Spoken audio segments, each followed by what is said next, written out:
memberikan kita berbagai macam nikmat, di antara nikmat iman, Islam serta nikmat sehat walafiat, sehingga kita semua, bapak-bapak, ibu-ibu semua di sini yang hadir masih diberikan kesempatan untuk dapat berkumpul di tempat ini.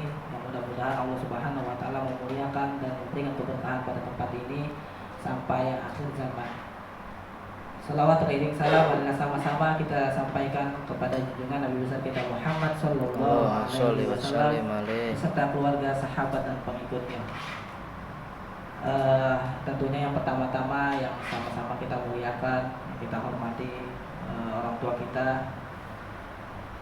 guru kita, panutan kita, suri tauladan kita, yaitu Mukarromah Ustazah Nasrul Hamzah beserta keluarga besarnya, dan yang berbahagia yang sama-sama kita hormati Ibunda Maryana Mutia serta teman-teman dewan guru, kepala sekolah, staf dan lain sebagainya yang tidak dapat kami sebutkan namanya satu persatu, namun tidak mengurangi rasa mahabbah kami dan ta'zim kami kepada bapak-bapak, ibu-ibu sekalian yang hadir di sekolah yang kita cintai ini.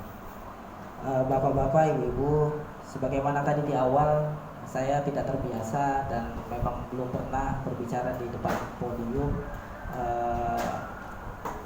untuk memberikan satu nasihat, karena jujur pribadi pun masih butuh yang namanya nasihat dari siapapun, dari orang tua, dari teman dan sebagainya. Di sini sedikit saya akan membahas, saya lebih kepada pembahasan ya, jadi seperti kayak kajian tapi bukan memberikan satu pengajaran, tapi di sini kita sama-sama belajar terkait dengan kehidupan kita sehari-hari.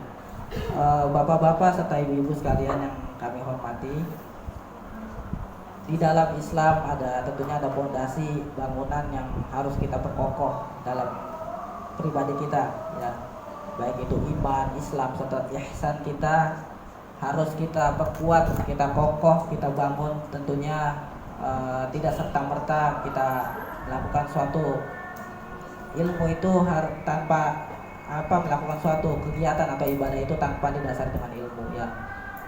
Baik itu iman ya, ada satu ilmunya itu adalah ilmu tauhid ya.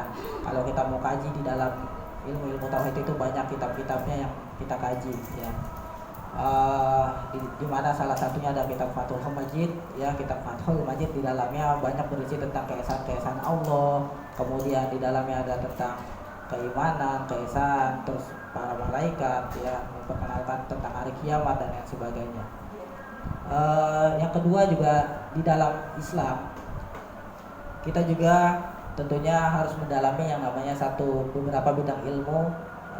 Ada yang namanya adalah ilmu fikih ya.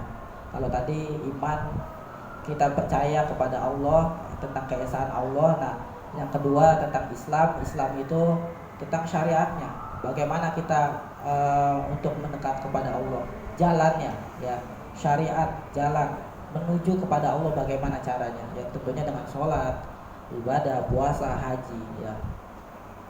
Tidak serta-merta kita mau masuk surga ya tanpa dengan usaha, dengan cara ibadah kepada Allah Subhanahu wa taala.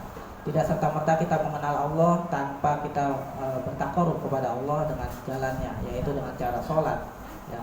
Kalau ada orang berbicara, saya sudah mengenal Allah, saya sudah dekat dengan Allah, bahkan saya sudah berbicara kepada Allah langsung, namun dia tidak sholat, tidak puasa, tidak ibadah, itu berarti boleh dikatakan satu dusta yang sangat besar ya. Ini banyak terjadi di kalangan kita umat Islam di Indonesia ya. Selanjutnya yang terakhir, poin yang ingin saya bahas adalah mengenai ihsan ya. Ihsan itu